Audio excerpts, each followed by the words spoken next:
who I've known since he was a very little guy. And Gary, as you all know, is he's on the board of trustees and the former chair of the board of trustees in the class of 1968. Is that correct, Gary? Good, got that date right. And I talked to the third brother, Ronnie Abramson, yesterday, and I don't know if he's in attendance, but he said he was going to try to make it. I've known the Abramson family my entire career. I met them, I met the patriarch, Albert Sonny Abramson, within 30 days after I graduated from American University. And following that first meeting with Sonny, he came over to me and he said, I was calling him Mr. Abramson, and he said, call me Sonny. And he made me feel like a giant. So that's how long I've known them. This is a family business. It was started by Sonny Abramson, and just before he passed away, we started calling him Albert, but my entire career I called him Sonny, as did everybody in Washington. He was the gentleman who started the business. This is a family-owned business by the Abramson family. This is a business that was built by the Abramson family, and this is a business that is managed by the Abramson family. 3 generations with another generation, 4th generation, very early in training. So they're going to be around for a long time. And interestingly enough, on November 5th, 2012, the Urban Land Institute of Washington, D.C. presented to the Abramson family and to Albert Sonny Abramson the Lifetime Achievement Award. This is a big award. And congratulations then, gentlemen, and congratulations again tonight. Anyway, I've had the pleasure of working with the family all these years, my entire career, continuing through today. We talk probably once a month or 3 times a month with one of the brothers. And I've had the good fortune and the pleasure of financing many of their properties, in most instances, 2 or 3 times. In any event, I think that Jeffrey Abramson is going to raise the bar. We've had some terrific speakers over the last couple of years, but I think the bar is going to be raised tonight. And but before Sonny jumps into his presentation, I think you have a 2-minute video you'd like to share with us. And I'm not going to go into telling you all of the accomplishments of Jeffrey Abramson. Go on their webpage. It would take 2 hours to just go through that list. So in any event, I believe you have a brief video you'd like to share with us. Yeah, so I will share with everyone the brief video, and then I'm gonna pass the mic to to Jeffrey. So give me 1 second.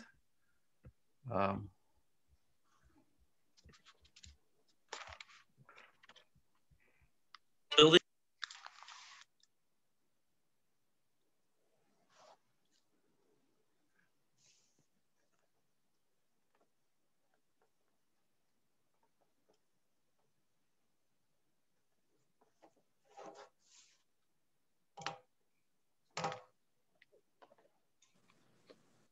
No sound.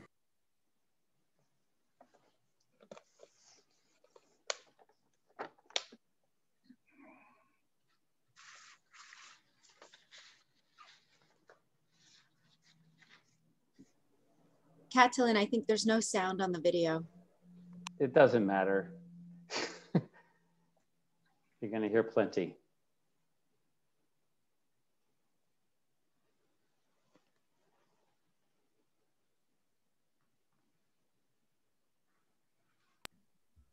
I know now why there is no sound. I have to keep myself unmuted so I don't have to talk. I apologize. It's my fault.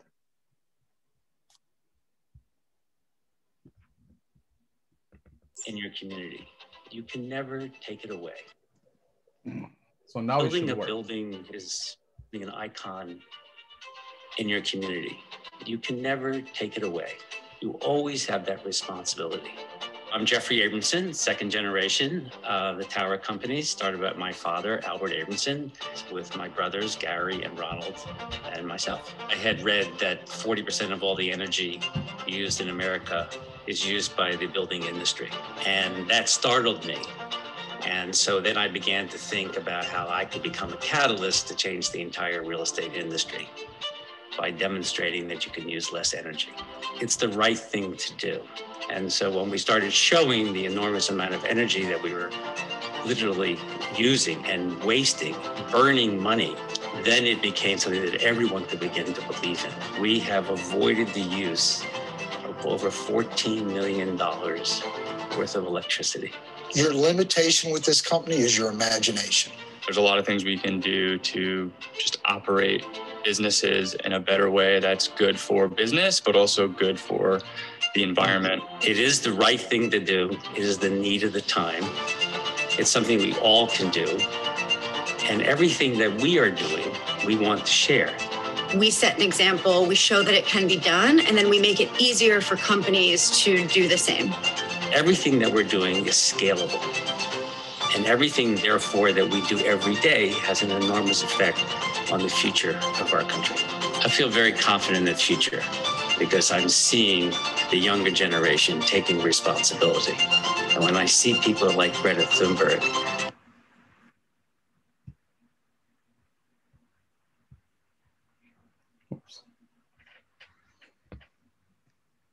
I think Yep. So for it's some, okay. I think for some reason, Jeffrey, that I thing, know that we are going to Just go in the one right second. direction, and we're going to do it quickly.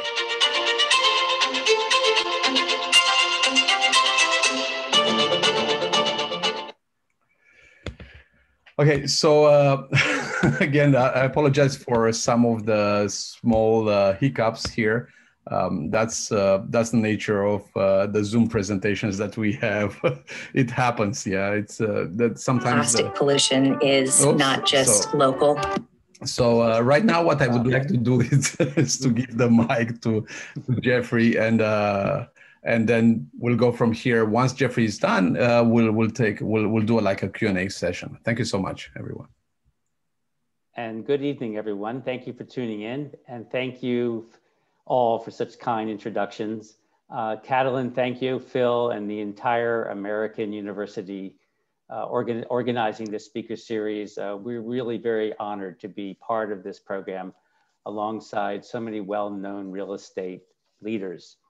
And as Phil said, my family has known Phil for nearly 6 decades. He is one of the greats. Everyone of you should possess attributes of his character. He's principled, stays eternally young, focused. He's a harmonizer. He's thoughtful. He's a teacher, and he's a doer. Thank you. You're welcome, Phil. Thank you. So today is November 5th. That's 2 days after November 3rd. It's been an emotional week. It looks like it's going to continue. And of course, it's been, to say the least, it's been a very emotional year. But unprecedented times like these are when you have an opportunity and the time to look within and decide what is important to you. Change is in the air. It can't be stopped. Just like with any turning point in history, real change is created by individuals and businesses who take action, stand up for what is right and for the need of the time. Everyone has a story to tell. My hope is that tonight, that the story I'm going to share with you is valuable as you all start to explore opportunities and continue your professional and personal journeys. Whether you realize it or not, you are all on a personal journey. So take this time to find your voice. Your opinion matters. Your actions matter. So we're going to go to the slides now.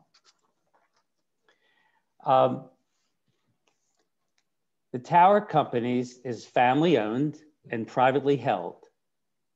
The business is managed today by my brothers Gary and Ronald, my nephew Eric, and myself.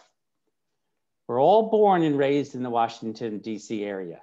In fact, our dedication to the Washington, D.C. area allows us to be directly involved in the day-to-day operations and create a lasting community impact through our business and our philanthropy.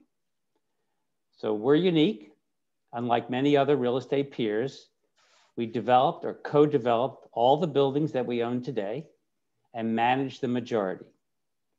As private, long-term holders, we don't have any investor pressures to operate the business in a certain way. We set our own path and follow our own values. The basic concept of commercial real estate and operating buildings within four walls hasn't really changed much over the past 75 years since my father started the family business. But technology innovation and wellness innovation are what allow the industry to continue to evolve. We've learned that human capital is the most expensive cost of operating a business, not rent. So the building needs to work for the people. Our long-term perspective allows us to invest in and have an unwavering commitment to sustainability and wellness, great architecture, be adaptable to the changing world, excellent customer service, and to think outside the box to be innovative. There's always room for improvement. The key is to recognize that it can always be done better. Keep moving it forward. Don't get comfortable with the status quo. Like I said, we're committed and focused to the Washington, D.C. area. We've developed, owned, managed over 6 million square feet of commercial office, apartment, retail centers throughout the Washington, D.C. area. And here are a few photos of our properties. The bottom left photo is our headquarters, 2000 Tower Oaks Boulevard, completed in 2008. The top left photo is the Pearl, our most recent development, built in 2017. To the right, the Tower building was built in 2000 and was one of the first properties where we started to implement green building practices. And the Blair Towns, the first LEED certified apartments in America, at the bottom right. As Phil mentioned, my father, Albert Abramson, also known as Sonny Abramson, was a prolific real estate developer in the nation's capital and founded the Tower Companies more than 75 years ago. He was an incredible person and fair in his business dealings. A chance meeting with him was unforgettable. He had a great dignity, a quietness, a brightness about him. And he was famous for saying, there is self-worth and net worth. Do not mix them up. He was also well known for being appointed by President Ronald Reagan to serve on the United States Holocaust Memorial Museum Council, and Presidents George H.W. Bush and Bill Clinton subsequently reappointed him as chairman of both the museum's building committee and the development committee. Many say that he single-handedly was responsible for the museum being built. Now, my father never accepted awards. He didn't work for the sake of being recognized. However, there was this one time that he accepted an office to be recognized. In 1998, he received the Presidential Citizens Medal from President Clinton in the Oval Office for his work to bring the Holocaust Memorial Museum from blueprint to reality. Now, before my father got into real estate business, he was an attorney, and his only client was an estate. This was just after World War II, and there was a shortage of housing in Washington. As my father would say, nothing much had been built in decades. The story goes that he was working in a shared office in the Tower building, not his, in Washington, D.C. A broker came in and said, he had this great house under contract. My father said, let me see the contract. He said to the broker, without ever seeing the house, I'll give you a $500 profit right now for this contract. The broker agreed, of course, and my father wrote him a check for $1,000. That's the $500 profit plus returning his $500 deposit. Now, this was half the money that my mother and father had. He walks outside in total shock and thought, of course, what have I done? A friend saw him on the street and said, "Sonny, what's new?" My father said, "I just got this house under contract." His friend said, "Let me see the contract," and offered him $500 profit for his contract right then and there. When he would tell this story, he would smile and with a huge grin would say, "And that's when I decided I'm going into real estate." At the time, there was a flight out of the city into the suburbs and people needing housing. My father started out building houses, but that proved not to be sustainable. And so he realized that with the demand for housing and now shopping and offices, he could be a developer. And with partners, they could collectively do more. Throughout his career, he was personally responsible for the development of thousands of apartment homes, office buildings, and shopping centers and shopping malls. He did this from Baltimore, Maryland, down to Roanoke, Virginia. Now, our father had an enormous influence on us. My brothers and I were growing up when the buildings were imagined and built. And so the business has always been part of our DNA. It comes with a responsibility to maintain his legacy and the city and the community he helped build.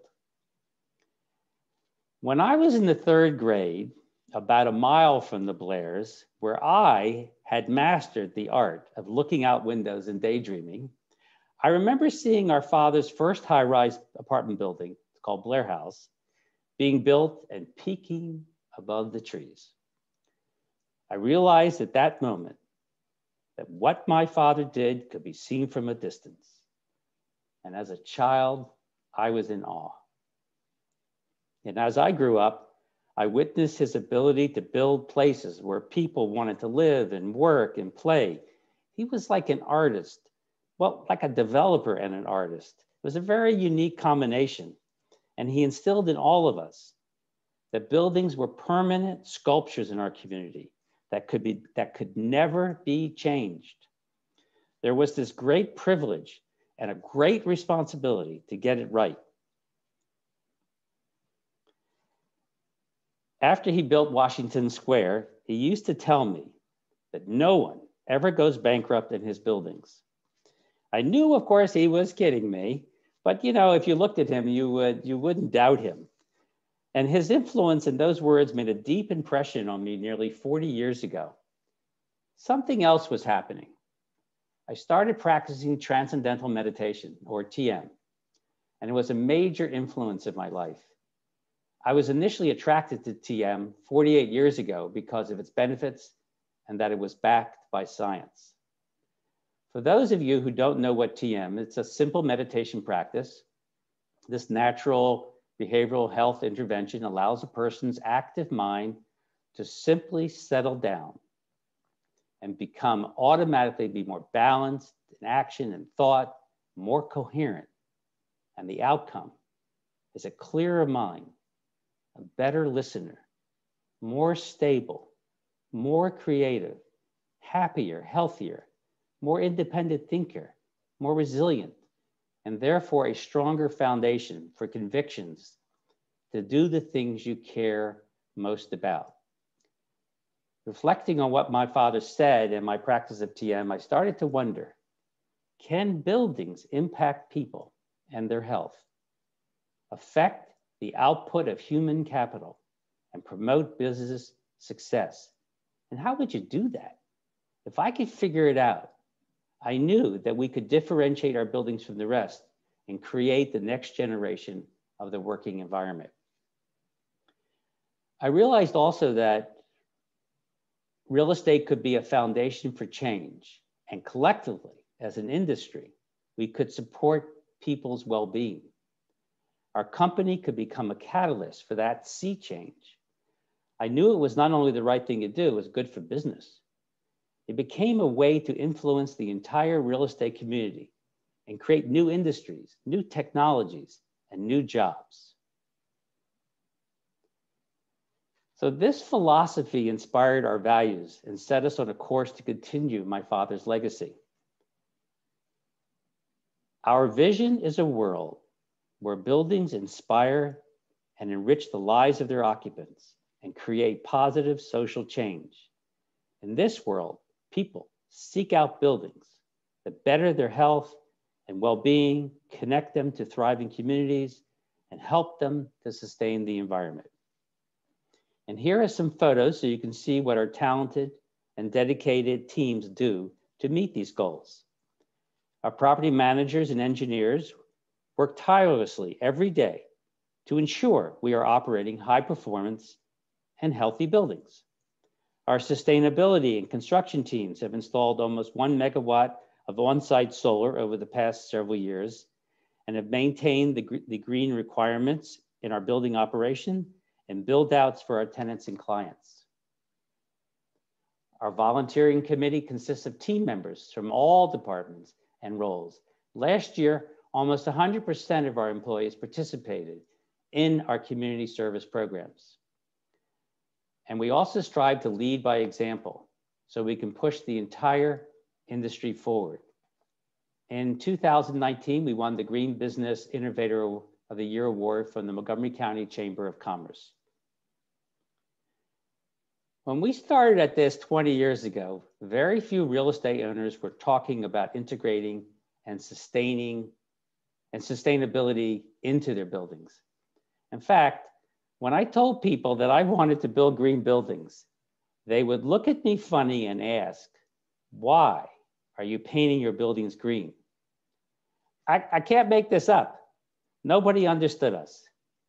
And in the late 1990s, I had read that people spend 90% of their time indoors, and that 40% of all energy in America, and therefore the pollution, was consumed and created by the real estate industry.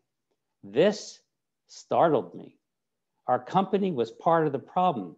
Our business was worse than the car industry, which was responsible for only 25% of the pollution. I needed to be part of the solution and demonstrate in the nation's capital that buildings could radically and positively impact our environment. For more than 2 decades now, sustainability has been ingrained in the DNA of our company, and as part of everything we do, we attract and retain employees and tenants because of this vision. Some people now say that the industry has evolved from a green building movement to a healthy building movement and wellness real estate. And it's clearer today with COVID. But for me, the terms green building and healthy building have always had the same meaning and intent. Buildings are built and operated to work for each of us. It's always been about the people. Our team has accomplished so much over the past 2 decades. It all started when we completed a major renovation of 1909 K on your left-hand side, an office building in downtown Washington, DC in 1999 that had been built in the early 70s. We call it the Millennium Building. We added 4 floors to the building, but directed the design team that the building could not use more energy than it did before, even with 4 more floors added to it. And they did it. Then we built the first LEED certified apartments in 2003, the Blair Towns. That's when we started sharing our experience with the real estate industry and governments and the press and encouraging them to think about and do the same. I remember a journalist was reporting on the news about Blair Towns from the Wall Street Journal. And she said at the end of the interview, I want to give you some advice. If you popularize green buildings, then other people will build green buildings and you will lose your competitive advantage. It shows you just how far we needed to come and still need to go. It should have never taken this long. We were never doing this just for us, and we were always doing it with everyone else in mind. Needless to say, we didn't listen to the reporter. The green building building movement took off, and now it's the norm. In many real estate markets like DC and New York and San Francisco, tenants and their employees expect it. It has redefined how we talk and sell real estate.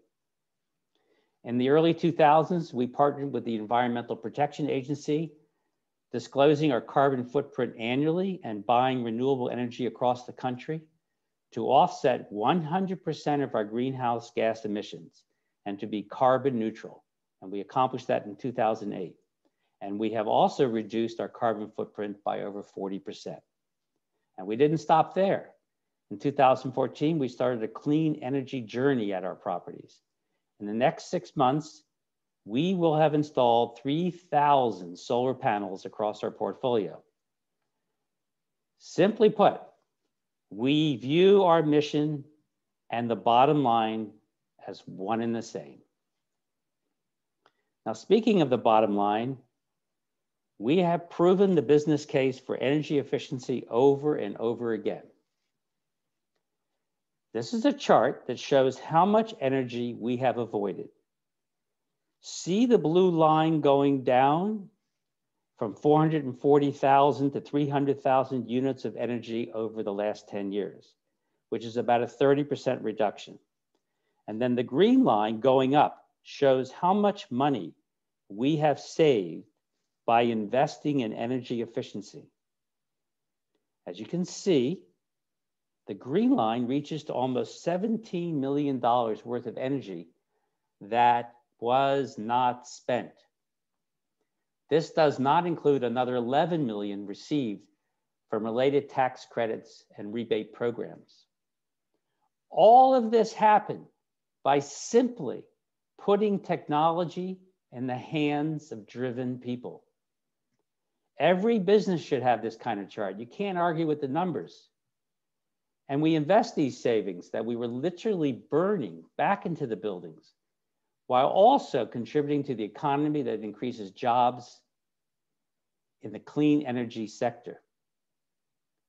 Earlier this year, we started a pilot program with the Department of Energy to test out new smart building technology that uses artificial intelligence, occupancy data, indoor air quality metrics, and building set points to drive energy efficiency and tenant comfort. We expect to save another 7 to 10% or $50,000 annually with a return of less than 2 years. Now, what if every building owner had this chart? If they did, what would be the state of our economy and our environment? This should be our collective goal. We could add an infinite amount of zeros to this. In 2018, the Clean Jobs America report found nearly 3.3 million Americans working in clean energy, outnumbering fossil fuel workers 3 to 1. This number, as you know, continues to increase. And renewable energy is also going to be key to an economic restart. We can now create our own energy from clean energy, rather than paying others to provide dirty power and polluting our communities. This redefines empowering. To meet aggressive climate targets, we recently renewed our goals to align with the Paris Agreement and joined the Urban Land Institute's Green Print commitment to reduce greenhouse gas emissions by 50% by 2030 and be net zero carbon by 2050. This is doable for everyone. To help meet these targets, we've been investing in on-site renewable energy for more than 5 years. In 2014, we installed the largest solar array on a commercial property in Washington, DC. And last year, we installed the largest installation on a privately owned multifamily building in Montgomery County, Maryland. And by next spring, we will be generating almost 1.5 million kilowatt hours of clean energy at our properties. This is equivalent to removing 900 metric tons of carbon from the air. If you were to plant 1,100 acres of forests every year, Now, to put 1,100 acres into perspective, that's almost the size of Rock Creek Park, which you know is very close to American University.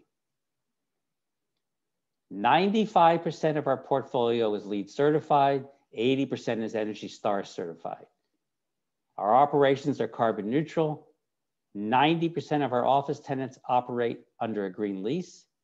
Tower is also an active Fitwel champion, which is a certification program that was created by the CDC and the GSA. And it sets a very high standard for what it means to have a truly healthy building today. But sustainability isn't just about getting certifications or energy efficiency and cleaner air. There's more to it. It's about people. When I visited our first LEED certified building, the Millennium Building, more than 20 years ago, I was excited to see how the building was operating more efficiently and the effects of cleaner air, but was very disappointed that people didn't necessarily look any happier. I quickly realized that we needed to go beyond green, to deeply affect people's lives, their creativity, their health, and business success. Maharshi, the founder of the Transcendental Meditation Organization, promoted a building science called Vastu, or Vedic architecture. And these are ancient architectural principles that are used to enhance the building experience. Perhaps my father's proclamation that no companies would go bankrupt in his buildings could be fulfilled. So I was off and running. So after we built our headquarters office building at 2000 Tower Oaks to these comprehensive Vastu standards, we were approached by Harvard University to write a white paper on Vastu and our philosophy that a building could and should affect business and employee success. In 2010, I went to Harvard, and the paper was presented to a class that combined architects and MBAs. You know what it's like. The professor presented the findings and the thesis to the students first, that the buildings can affect human capital. Now, to my surprise, it was not well received by the students.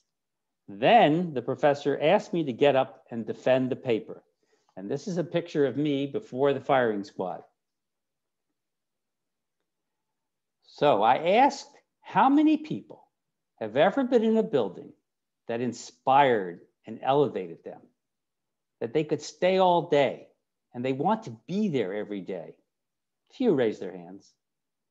Then I asked, how many people have ever been in a building that you wanted to literally run out of and that you felt a pressure weighing on your chest, you're tired and grudgingly had to come to work there every day?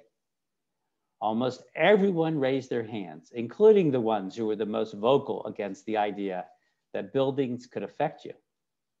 Many pointed to their own classroom as an example of what they had wanted to run out of.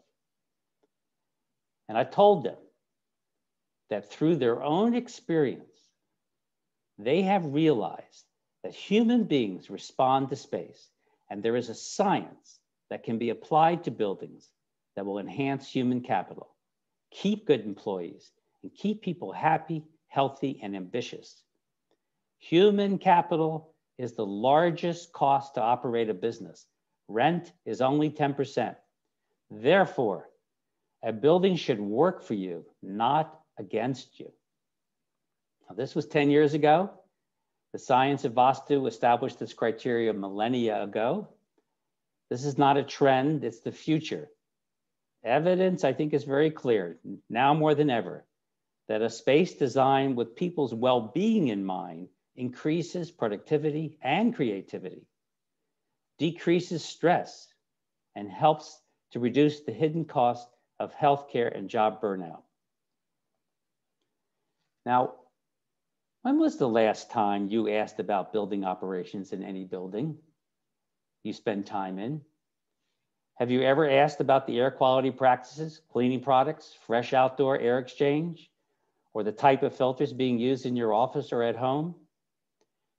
We all should be asking how your building is being certified and by who. And if you aren't demanding it now, you need to. That's because the only way we're all going to get back to work safely. The person who manages your building has a bigger impact on your health than your doctor. Think about that. Let me say it again. The person who manages your building has a bigger impact on your health than your doctor. This is a quote from a well-known healthy buildings expert, Dr. Joseph Allen, who is the director of Healthy Building Program at Harvard University. It hits home, right? Like this year has been a wake-up call for so many real estate professionals. Building owners must take this seriously, but as an industry, we're way behind the wellness criteria. There is so much potential here, and it's the need of the time.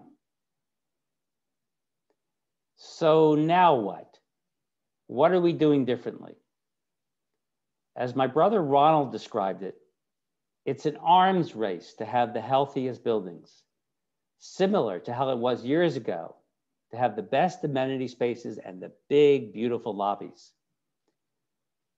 Health was a popular topic before and it's trending up, but in the midst of a global pandemic, everyone has accelerated the conversation. It can no longer be ignored. As businesses are saying today, the future has arrived early. In March, we immediately started looking for guidance, but the answers, of course, weren't clear. It was happening to us in real time. We needed a strategy and we needed it fast. So we went back to the basics. We looked at air filtration and ventilation across our portfolio. We knew we were already exchanging fresh air in the building at least every hour. Could we improve it even more? Luckily, we were already using high efficiency MERV 13 filters in most places, which was, of course, I think, a testament to our focus on indoor air quality and health previously. But we saw room for improvement. We decided to upgrade to MERV 15 everywhere possible. MERV 15 filter is shown in the lower left, but this wasn't enough because we saw that even with that level of filtration, only 70% of viral particles were captured. Our teams attended dozens of webinars with health experts and to sift through real solutions and filter out those people who were peddling to take advantage of the situation. UV lighting stood out to us. It's been around since the early 1900s, was being used in hospitals to reduce the spread of germs. It was time-tested and effective. This would get us to essentially 99% viral particle or neutralization.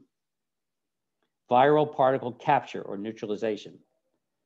Our buildings are currently all being retrofitted with a dynamic team led by Jim Lewis with UV lighting systems to sanitize the air that flows through our HVA systems. Look at that photo in the lower left, lower right. But we did not stop there. We were already a Fitwel champion, but now they created a new program called the Fitwel Viral Response Certification to identify the leading viral transmission mitigation strategies for buildings. They outlined 21 strategies. Our team moved to quickly adopt them. We were among the first developers globally to achieve this certification. So as I said, building owners must and need to step it up and fast so we can get people back to work and into the classrooms. As my brother Ronald says, people will return to work faster if landlords invest in better indoor environmental quality strategies. It's a relatively small investment to protect valuable assets. While it would be an understatement of a lifetime to say that the pandemic has had negative impacts on the economy and people's lives, it has also caused people to rethink about what we are doing and what we should be doing as it relates to health and the environment. It's in your face now.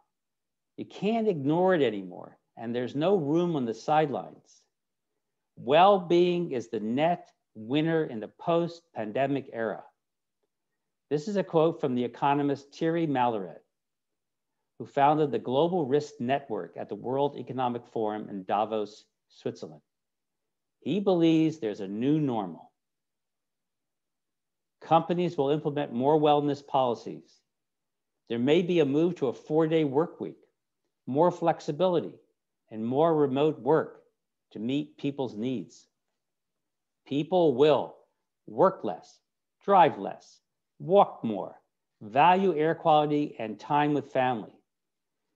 Spend more time in nature. It's easy and it's cheap. They're going to travel less. Staycations will become normal. They'll consume less, be more inclusive, embrace sustainability and net zero goals. We have a new aspect of real estate. It's called wellness real estate. It's about connecting with people, enjoying simple activities and being outside more, walking, not driving, eating well, and taking the time you need. You don't need to go to a spa to relax and enjoy life. It's all about your day-to-day lifestyle and where you live and where you work. This is what real estate owners will need to consider as they adjust to tenants' interest. I'm sure you're all wondering how all of this is going to directly impact the commercial real estate industry. There are both temporary and permanent shifts. This is not the end of the office building. The market is resilient, but tenants' interests are changing. They expect more than just 4 walls from a landlord. They want to know their building is safe. Is there permanent structural damage? We don't think so. People still need a place to work where they can connect, collaborate, and be creative. It feels more natural, doesn't it? And energizing when we're all together and in person. Companies may rent less space, this we know, because we all don't need to be in the office every day, and there is more flexibility to live anywhere. Smaller cities and communities that offer greater quality of life will have a surge of growth and new development. And here in DC, I think we're going to see a great expansion of the government creating space around the requirements for prioritizing health and health research. In fact, CBRE completed a recent survey asking decision makers about their future real estate priorities. It showed that sustainability, indoor air quality, and employee well-being were now their highest priorities. Pre-COVID, this was the lowest priorities. It has completely flipped. This establishes a higher bar and future requirements for new construction. Retail shopping centers are challenging. There were too many eating and shopping options. It wasn't sustainable. Now delivery is the new normal, and we have been forced to slow down. And that's a good thing. People are ordering groceries online, cooking more at home, ordering clothes and other home products online, making coffee on their own instead of going to the coffee shop every morning. These may seem like short-term actions, but new habits are being established, and some of it will stick long-term. Malls were already trending down. Outdoor shopping centers were already becoming more desirable, especially those with outdoor gathering spaces. So let's talk multifamily. Homes used to be mostly for sleeping. Now people are in their apartments 24/7. So far, we're noticing that residents don't want to share spaces anymore or have roommates if they can afford it. And if they want larger apartments, so they can have an office. And having open space where they can socialize and get fresh air is key. So real estate is evolving and fast. We all need to adapt. Real estate developers need to focus on healthy indoor environments and integrate outdoor spaces into places where we shop, where we work, where we eat, where we go to school, and where we live. According to the recent Gensler survey that engaged people who live in major cities around the world, affordability, convenience, and safety remains top priorities. Half of those who took the survey still want to live in an urban environment. About 50% of those that left cities are likely to return back. The study went on to say that for cities to attract new residents and retain current residents, which will ultimately be the foundation for economic recovery, they will need to focus on providing housing options that are accessible, walkable, and safe for everyone. This is all positive. Cities are not dead. They contain our history, and we celebrate our diverse cultures in them. Long term, I think all of these shifts will lead to happier, healthier, balanced, and longer lives. It always comes back to real estate. You're in the right profession at the right time to bring about these changes. So speaking of shifts, let's shift gears and talk about real estate in action. The Blairs is a mixed-use community located across from the Silver Spring Metro. This 30-acre mixed-use property has about 1,200 residents and 4 high-rises and townhouse-style living options. The Blair is home to 150,000 square feet of office and retail. In 2012, the community became the first multifamily residential campus to receive LEED Gold certification for existing buildings. The Blairs come from a famous name, Francis Preston Blair, discovered Silver Spring in the mid-1800s. He and his family were friends and advisors to President Lincoln. His son was the Postmaster General. Blair is the same man who built Blair House across from the White House. He was looking for a country home to get away from the heat and the intensity of the city, and Lincoln would come to visit him at his estate for the same reasons. They found a sanctuary. It was a hilly site filled with forests and ravines with streams. It was untouched and peaceful, perfect. Fast forward, and less than 90 years after Lincoln found inspiration there, my father and his partners bought the land and built the Blair community.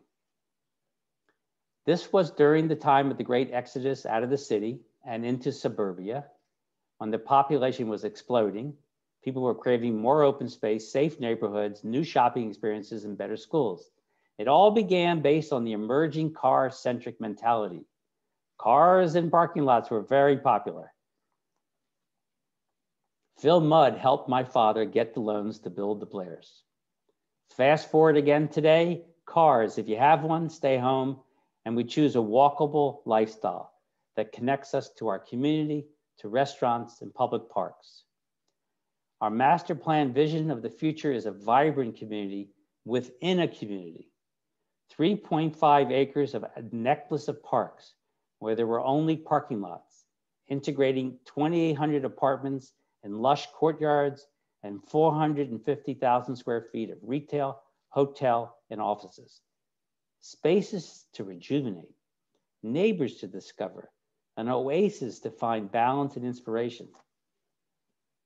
Lincoln's and Blair's needs are the same needs we all require today.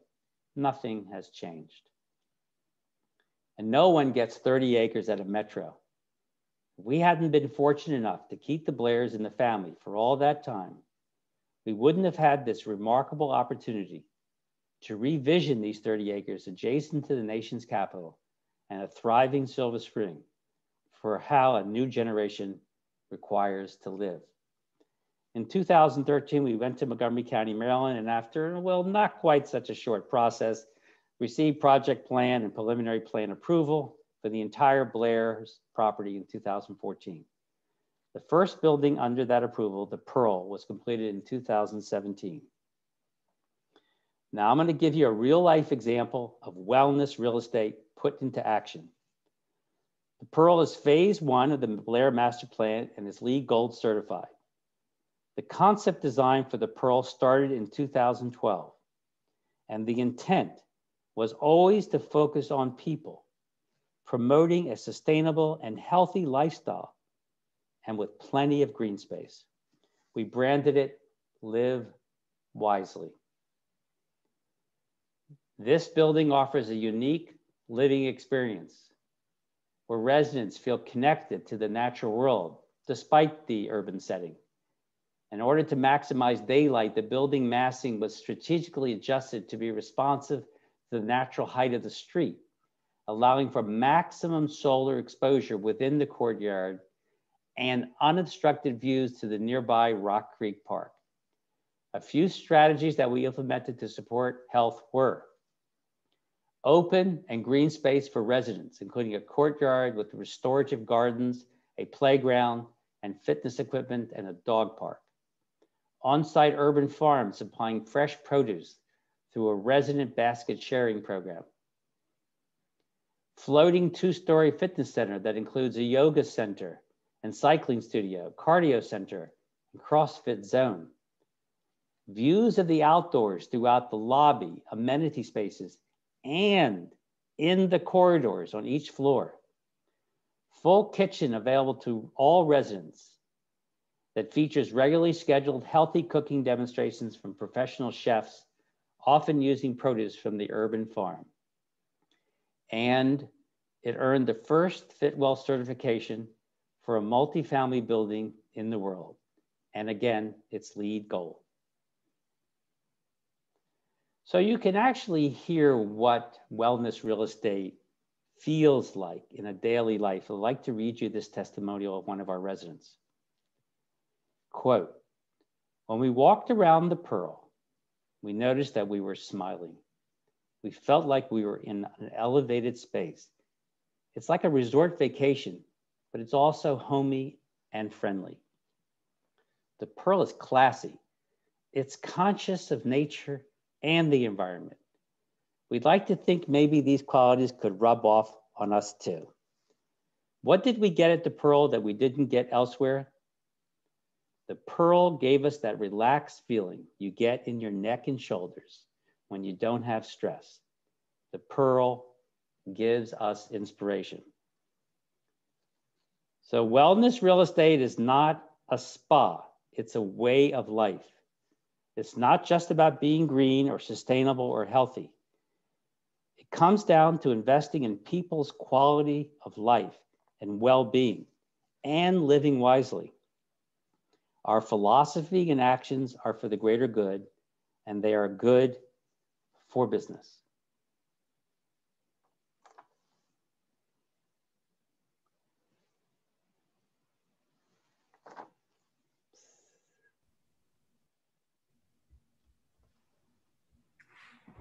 So I said a lot, and I gave you a lot to reflect on, and I think you got a sense of how we view real estate and the honor that it brings. So please tell me any questions you may have. Jeffrey, before you get the questions, let me just make a comment. You have carried, the Abramson family has carried on the tradition of vision. Albert Sonny Abramson was a visionary, and you referenced 1909 K Street. When that was, before that was built on the drawing boards, I was involved with it, and he showed me the plans, and he told me how they were going to beef up the foundation.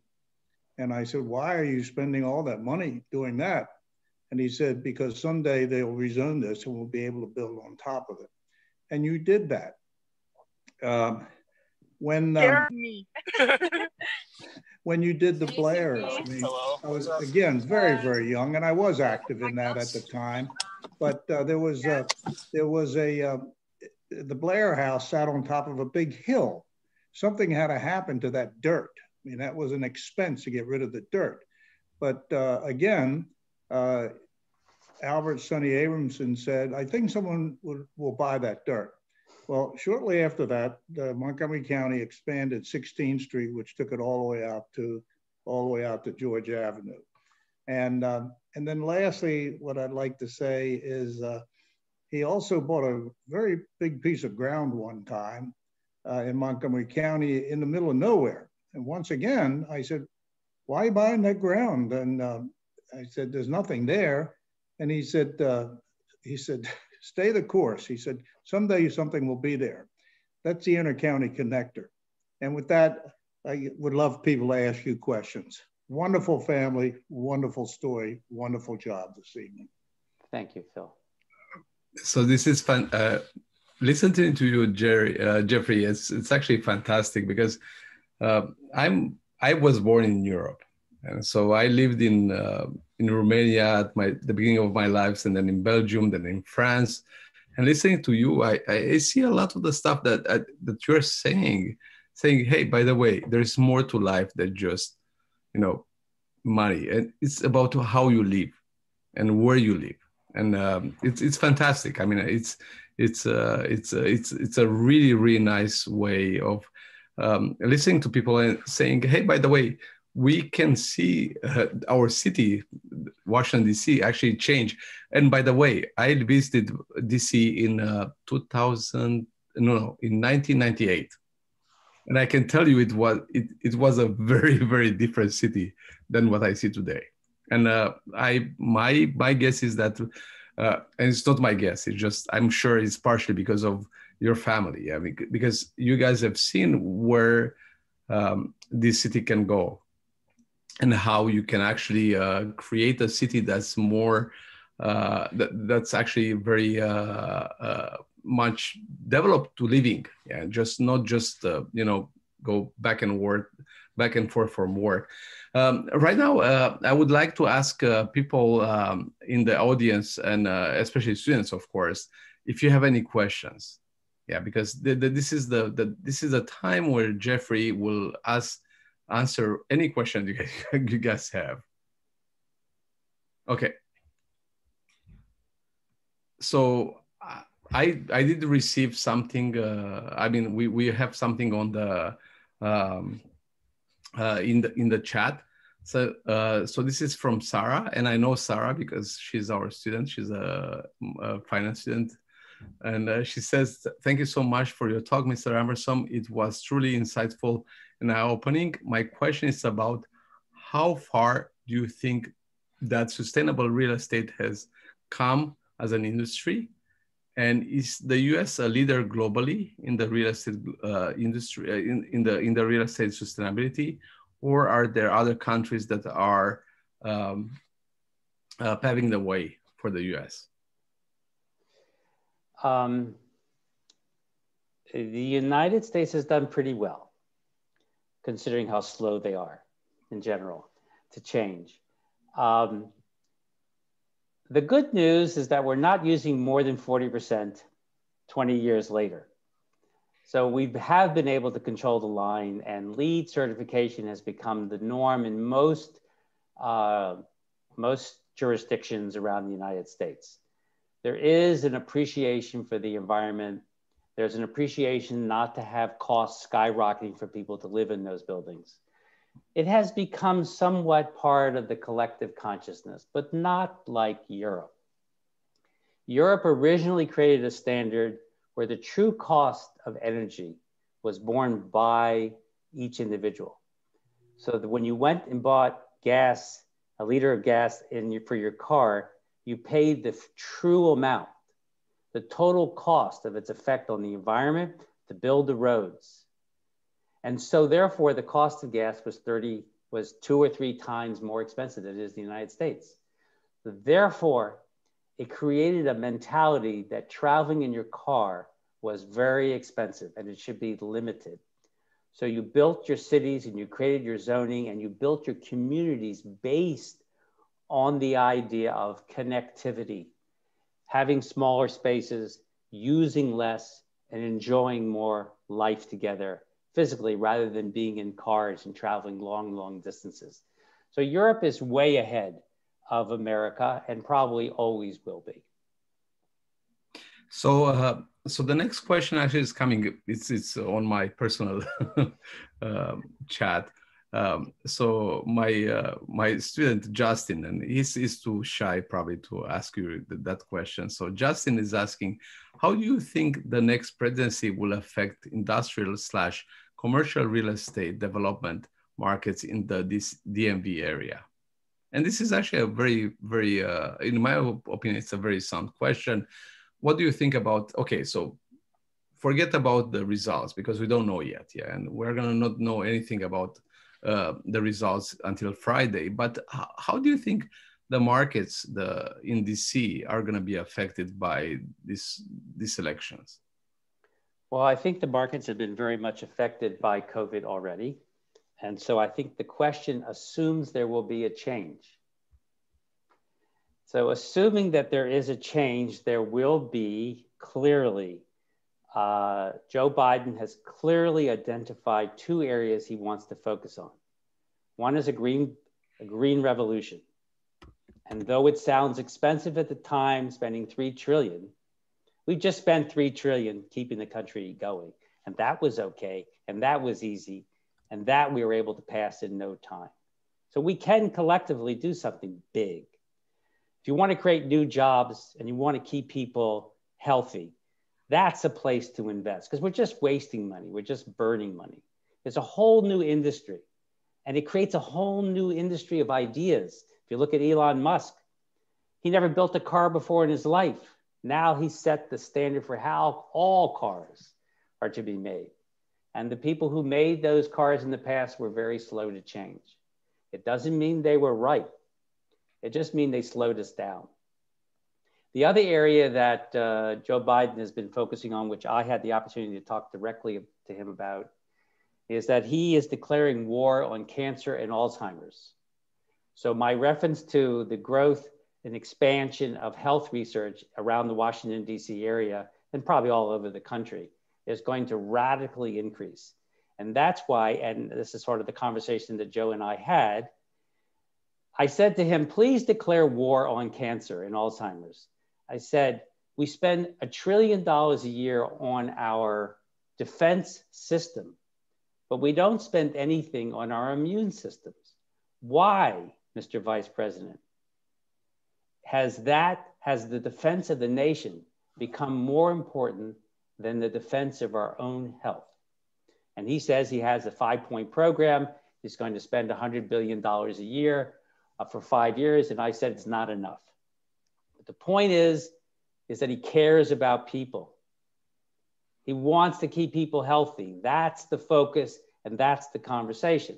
And of course, that's going to grow in Washington. NIH is in Washington. Health and Human Services is in Washington. There's a lot of universities. It's going to create jobs. It's going to create new hope. It's going to create where the priority where we're going to redo our schools. We're going to reprioritize each of us as a country. And that is something dynamic to get behind. And it's harmonizing. Thank you very much, Jeffrey. So does anybody have another question? Nat, do you want to ask a question? Because I know you're ready to ask a question there. Yeah, sure. I was just curious. I mean, I know there's a lot of consensus that we enjoy the use of tools like, new markets tax credits or low-income housing tax credits. I don't want to get too far down any rabbit holes for those who are unfamiliar with the inner workings of these systems. But one of the things I'm curious about is, like, I'm a city planner by trade, if that's really a thing. And there's this big movement of people who are basically saying, we need to just basically make sure we can build more housing, and that will normalize the market price over an entire market. So there's more affordable housing. But I'm wondering if you had any specific ideas about how, like on the financing side, on the capital formation side, like where that's going as far as how we can get enough capital to build, especially at like a smaller to mid-scale is the kind of thing I'm thinking of. Less like skyscrapers, but more like bigger than single family houses. Like where do you see that going in the capital sense of things? Well, there's always more older buildings than there are new buildings. And they're always going to be cheaper because they're in better locations and the superstructures are already built. So renovating them to new standards that adapt to the demands of price and affordability and health and utility costs and location to jobs and locations to farms, that's all going to change now. It's all going to expand. That's where the opportunities are always in older products. And yeah, I think, you know, for us on the financing thing, when we started building green buildings, of course, no one understood us, but there was no incentives. For the first 3 projects, there was absolutely no incentives. In fact, people in Congress and local government used to say, well, why do you do this if there's no incentive? There's no tax incentive. Because I want to see more, and I'm thinking that it's only tax incentives, and you have a very cute dog, that are going to motivate people, or tax incentives. And I said, because I'm motivated to do the right thing, and there's a reward. And so I think it's going to take a change in collective consciousness. But affordability will always be an opportunity if we continue to focus on existing properties and reduce the energy costs and renovate. There's a lot of great developers. There's Jonathan Rose, who's doing this in New York. And he's really perfected it down. He's got into a science. He has public monies. He's just raised money in the private markets. So I think there's always going to be incentives for financing, but I think the incentives will be that just to be together, not spending time in cars, being part of a vibrant community in cities, and seeing our older buildings come to life and be renewed again in a community, in a vibrant community. So before I give it to Mircea, because I see Mircea is actually he wants to ask you a question. He's my fellow Romanian. But nobody's perfect. Yeah, nobody's perfect. But one of the things I listened to you, Jeffrey. What I hear from you is very interesting, because it's reviving things that were happening before. It's so I see a cycle. Yeah, I mean, I wasn't born in the US. And so I came to the US late in my life. I mean, late, like in the 20s. And what I observe is that people were moving away from the city. Then I saw people moving to the city. And now you have the COVID that scares people away from the city. But my opinion is like, oh yeah, you don't have to be scared away. You actually can do something very smart and still live in the city. Is that what you're saying, Jeffrey? Yes, we have to say that health is a priority. Not running away is not the priority or the answer. So if health is the priority, we need a country that's focused on health, and we need real estate developers who are going to build buildings that are going to complement health, that are going to look out to your health. And that's just the new standard. That's the new definition of Class A.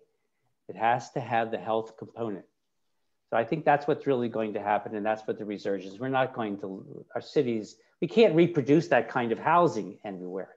And we don't want to get back into the car. And we don't really want to get back into public transportation. So we're going to have to walk everywhere. And to walk everywhere, you have to go back to the cities. So I'm going to allow my colleague Mircea, who is teaching the program, to ask the next question. And then I'm going to ask a question that a student is asking, actually. Yeah, thank you so much. Actually, I wanted the students to address questions to this enormously interesting presenter. I'm shocked because I haven't attended a presentation that is so visionary and so humanistic and so, full of life. This is what I'm trying to instill in my students, and I go a long way with Washington. I was lucky from my country in Romania to get a fellowship to study at Hopkins when I was 25, and I was lucky they let me go for 1 year. I got the fellowship in Salzburg Seminary in American Studies, and I remember with trepidation, the first time I came to Washington, it was in October 72, and I didn't have any money. So I took the train from Baltimore. I walked all the way to the National Cathedral and back. And I said, this is not a city. This is a garden. What is this? This is not America. And as I was walking in DuPont Circle, I was stepping on steel plates. They were building the metro. So my heart goes to Washington. This is my place. Anyway, it's a city of parks. It is a city of parks. It's the best in the U.S. Of course, I like, at the time, I liked San Francisco because as an architect, you know, I like the settings, of course. But what's Washington not to like? was right there. My heart was here. So my question is, I'm working with my student. I teach, I'm an urban planner and architect. I was trained as an architect, and I, you know, developed software and applied statistics because I had to raise my family in international projects. But I'm teaching a course in sustainability for the master's students. And I'm teaching a course for the introductory course in real estate to the undergrad students to get them excited. Because this is the future. These guys will build Washington, not me. They have to understand that it's got to be a new world, that this planet is finite, that it's, you know, they have to take care of it, that, you know, you have to invest not in prosperity, is not growth in material growth, it's growth inside in your inner self and your community and all of that. Anyway, long story short, what I decided to do, and I would very much appreciate if you could give us a feedback. We're working and hope to finish in 5 weeks. By the end of the semester, a kind of team effort to look at the future of cities, the future of construction industry, all the disruptions, and the disruptions in the future of real estate. And they all so interconnected that, you know, I'm trying to get everybody to work and produce something that is interesting. And I would very much appreciate if we could submit that to you for feedback, of course, of course to Phil Mudd and of course to Kathleen, but I'm talking to you now because I'm very excited about your presentation and your vision of life and humanity. Very nice, thanks. Thank you. I'm speechless. No, yes, no, I am. Of course, yes. And as I said, it's a rare and privileged profession. And there's very few professions that can change the quality of life so much. Certainly we can understand medicine can. We know music can. We know so many values in life that we want to cherish and promote. But real estate is that element that brings together. And as I was trying to show in the chart, collectively, we are burning the money necessary for every kind of program America should have. But somehow that became the norm. And it took so long, and it's still taking so long. But the answer is, it needs visionaries. It needs someone who's willing to get up and say, this doesn't make sense. And anybody can do that. And I think an element that's necessary to give you that courage and that insight to make changes and not just walk away and say, well, what am I going to do? I think one of them is coming from a more, developed nation like Romania. You see the world very differently. In America, we're very protected and we know very little about the pressures and the difficulties of life. So I would recommend that part of anything that your real estate class would do or anything part of your life is to spend time volunteering. It builds a quality inside of you, in your heart and in your mind and your clarity. It keeps you really focused. You never forget the joy of helping someone and seeing the need to always make changes. It's the status quo is not healthy. It's not prosperous. It's not worth holding on to. You, somebody, it's us. It's not the government. It always comes down to individuals, and businesses are reflections of individuals who are going to show the way and make a change and demonstrate what it really means to be a human being. And you can do that in any profession, but it has to start from within. Thank you so much, Jeffrey. And you know, I could listen to you for hours and hours, but I'm delighted that I provoked you for the benefit of our students, basically, because they attend your your meeting, and there's a huge attendance. Thank you very much. Bless you for everything you said. So very touching. It's very real. Jeffrey, it's very actually, honest. Honestly, it's truly inspiring because I was born under communism, and I grew up under communism, and then we never had the audacity to actually think outside the box. And I think this is what you bring about. It's just think about what's going to be next. And so right now what I'm going to do, because I'm not the one that actually should ask questions, but my students, for some reason, they really like to ask questions in the chat.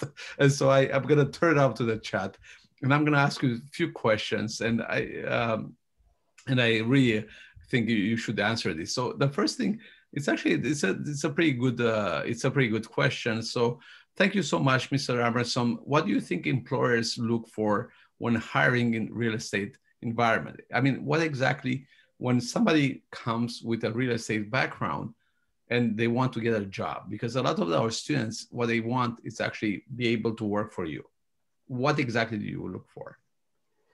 Well, first of all, skill set. And they have to have had an interest in real estate, and they have a resume, even if it was when they were 16 years old.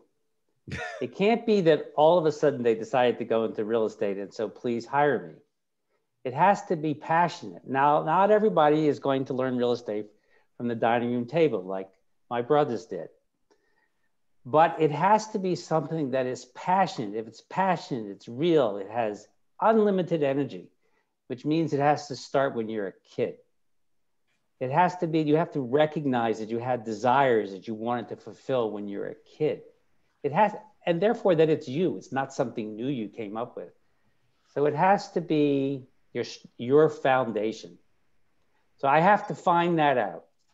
And usually one of the best questions to find out a person's character, besides the resume, seeing all of it, is what is your hobby? The hobby tells a lot about the person that the resume does not say. The resume doesn't tell you character. It doesn't tell you characteristic. It doesn't tell whether you have passion. It doesn't say whether you're reliable. It doesn't say where you're going. It doesn't say what your dreams are. It doesn't even say what you learned. It doesn't say what you're going to give. That has to happen in conversation. So to me, first of all, a skill set that's proven. And then how driven are they?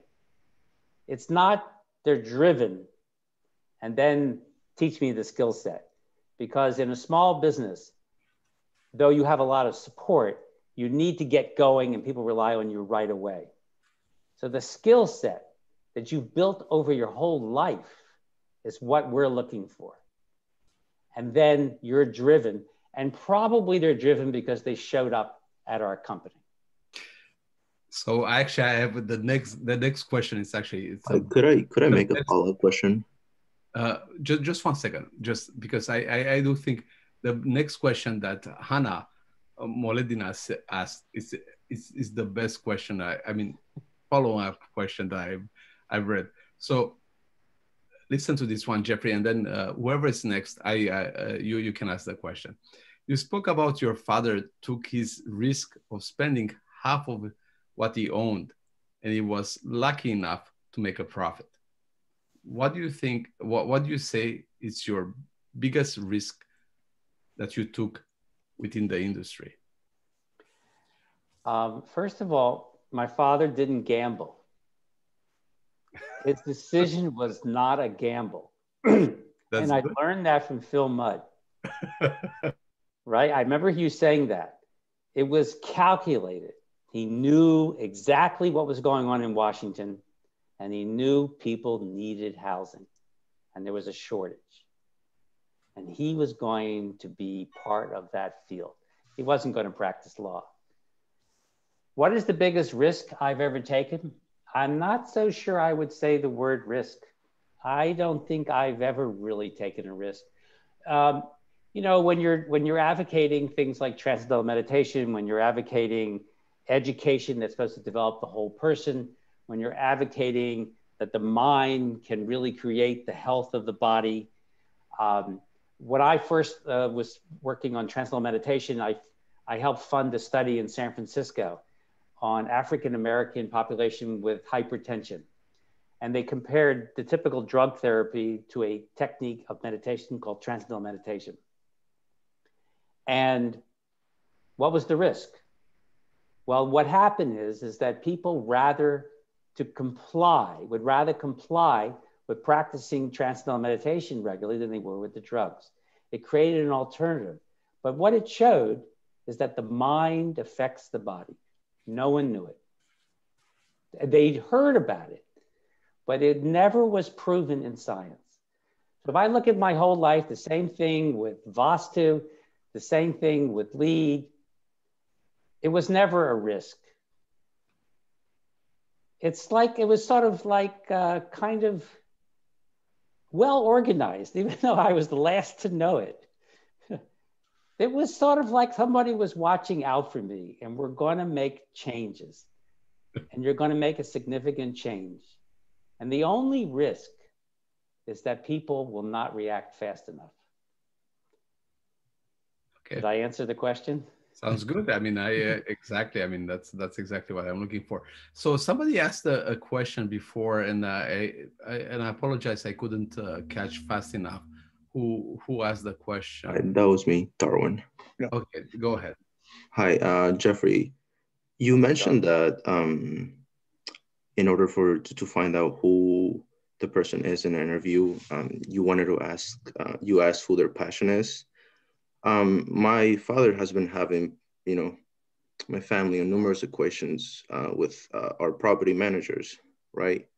How do you make sure that you select the candidate that is just not on their best behavior? What kind of questions do you ask them? Of course, besides your skills. This is a problem area. You have to deserve the best people so that you naturally filter out as much as you can and not be afraid to make changes. The industry needs so many people that almost anyone feels they can go into it. And it's not for everyone.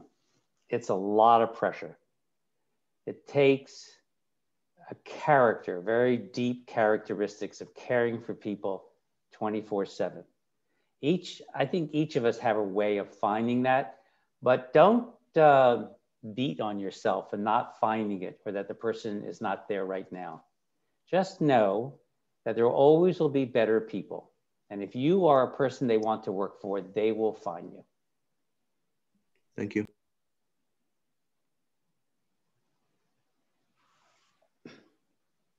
Great. A couple more questions. Yeah, I can ask a question if that's okay. So this question doesn't really have so much to do, or firstly, thank you for what you said. It was incredibly insightful, but this question doesn't have so much to do with sustainability and wellness, but rather I'm kind of curious on just the overall effects of COVID-19 on your real estate portfolio. And I read that you guys own more than 6 million square feet of real estate in the DC area, including office buildings, parks, and malls, and so forth. And I'm curious, what percentage of those tenants have or have not been able to pay rent during these times? And what type of forgiveness have you been offering to those tenants that haven't been able to pay rent? And also, what property types have been hit the hardest in your portfolio because of COVID, would you say? All right, I'll start with the good news is that in the multifamily world in Washington, in our area, 98, 90, 99% are paying the rent. Yeah. There are very few who aren't. Why did that happen? That's an interesting combination of questions. It also takes a team to make sure people do pay rent.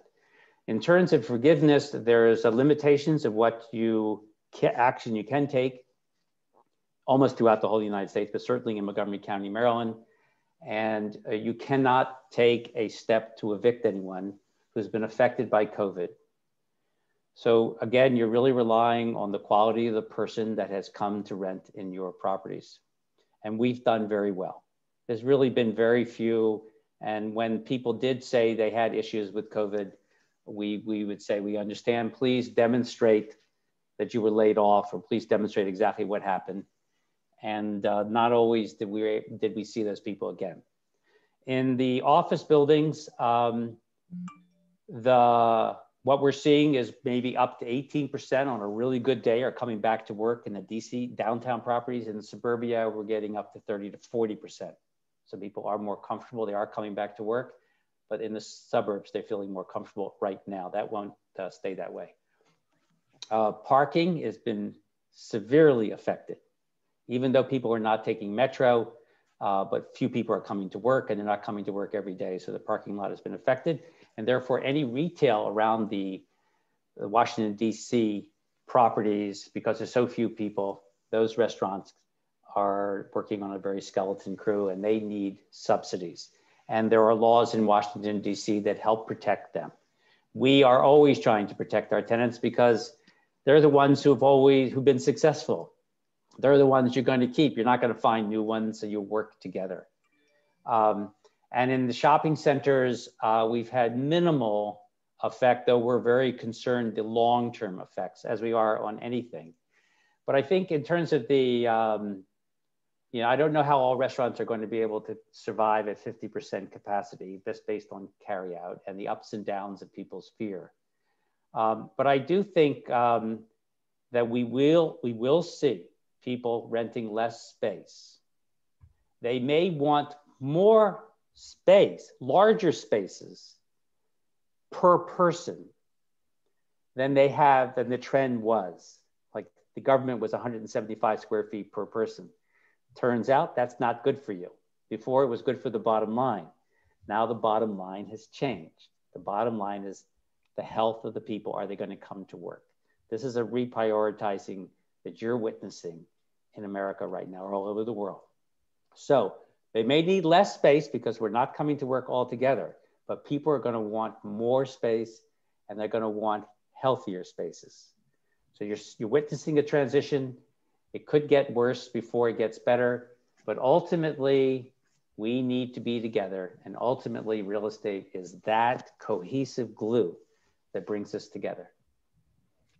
So that was a great question and a great answer, Jeff. So by the way, Phil, I actually do want to follow up with some. So I have many questions, Jeffrey, but I'll try to keep them very short from my students. And one of the good questions that I have here is asking, in your space, how do you diversify your firm's risk and earnings within the sustainable real estate field?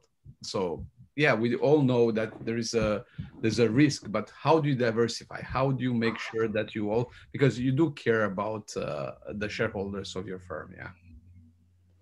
Of course, I'm not sure I totally understand the question. How do we diversify risk? So the risk, yeah. So how do you diversify? We have more than one type of property. Yeah. And they're not all in the same locations. Yeah. Okay, that's the first thing. The second thing is, because we can control expenses better than our competition, and because it's ingrained in our DNA to do so, and it's ingrained in our DNA to create lifestyle programs, whether it's inside an office building or in a residential community like the Blairs, we're still thriving. They're still active. I mean, we were going to show pictures of the Halloween party at the park at the Blairs. Life is still going on. But I think that the total real answer, I guess, ultimately, is that you are in the nation's capital. And it's a very strong place that attracts people, and that is the seat of government, and has attracted some incredible businesses and great technologies have been built. Yeah, so there are actually many other questions, Jeffrey. So I'm looking here, and actually I hate to not to ask them, but I'm gonna ask one more, and then I don't want to keep you too much. So one of our attendees is asking, so it's saying, so thank you, Mr. Abramson, for speaking with us tonight. My question is, what is your take on smart cities? Do you think that the cities / urban environment are a better target location for sustainable real estate, or would it be the suburbs be a better option given the lower cost of land and potential higher ROI? So do you think that, I mean, this is actually a really nice question. Do you think that we still have enough opportunities inside the city, or should we move outside the city in the suburbs where I live in McLean? Well, that's not that suburban. No, I know. We need to define sustainability. Are you talking sustainability in terms of smart technologies that run building? Or are you talking about human sustainability? So if you prioritize human sustainability, then you have to talk about the commute. You have to say, I'm going to give up something so I can live someplace else. And the young people are not going to do that. They grew up in the suburbs predominantly, and they're not going to go back to a car-centric life. So I think we need to really understand and prioritize what's important. Smart technology is always going to relieve pain points. Will we all have cars? Will they be elevated? Will we need parking spaces? Sure, it's all going to change. But it's always going to come down to, is it going to make my life easier? Is it going to make my life healthier? Is it going to reduce my costs? Is there a new category that says wellness is the predominant return on my life that I'm looking for? And that's true sustainability. The sustainability in terms of material possession or a fossil fuel is an old and out. It's an old thinking of a possession that makes your life better. It's the quality of your life, how you feel inside, who you interact with, who you trust, who do you want to be with. That makes up a life. That makes up a city. That is something that I believe is really where we're going to celebrate life. And that's what we're seeing. And Thierry Malaret, this economist, is saying we're going to reprioritize what is sustainability and what is wellness. So in other words, we are going to figure out exactly what we care about. Organically, we will make change. It won't come from legislation. Yeah, exactly. It won't necessarily come from a new technology, though. That would help. No. We're going to have to take responsibility for our health. The governments cannot take responsibility for our health. So no government. So what we care about, it's actually, it's to be honest, I'm, as Mircea said, coming from Eastern Europe, for us, it's really, really invigorating, because right. What I see is exactly what I thought about. It's what we have. I mean, we have to think about what's best for us, not what the government provides to us, but what's best for us. What exactly do we want? Okay, that's the word. We have to think about what is good for us. Yeah. The me part has to be part of the us. Exactly. And it doesn't mean you have to give up something or think in a very unusual way or not a very intelligent way or a smart way, a reliable way. It just means that the concept of your life is expanding beyond yourself. And that can be a very beautiful picture. That's fantastic, Jeffrey. I mean, seriously, I'm really, really happy that Phil was able to actually convince you to talk to us tonight. It was easy. I said yes when he said hello. He goes, Jeffrey. Yeah, he did. Yes. I mean, it was instant. I should have put that in my introduction because it was instant. Yes. It was instant. I remember taking a walk. Yes, whatever you want. So before I actually leave it back to Phil, because I do want Phil to be actually the last person here to talk about everything that we spoke to. So tell us, Jeffrey, a little bit. So from what you talk about, until now, what what do you see happening about the future? How do you see the future? Thank you. It's very important. Yeah. Yes, it's just a day away. So I strongly believe that we, that all of you, can shape, as I said, our own future. And we can make it anything we want. I'm very hopeful for the future because I came from a situation where I could create my future and create the future for others. It's sort of ingrained how I think, but also because I look at the younger generation, which is passionate today about protecting the environment and our freedoms. So they're not afraid to speak up and act, and it's a time for change. And I see the young people leading the charge. And it reminds me of the 1960s when I was growing up, when young people, mobilized to make a difference and create new priorities. It was a very exciting time.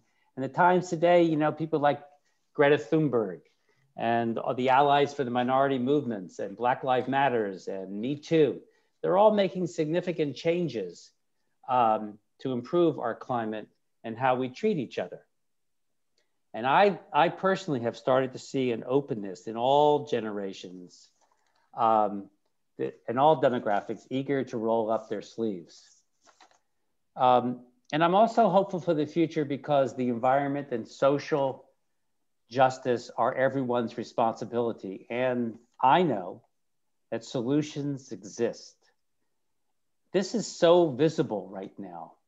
Solutions just need to be implemented by people who care about everyone and are driven to make this world a better place. Don't listen to people who say there are no solutions. That will probably keep your life much longer.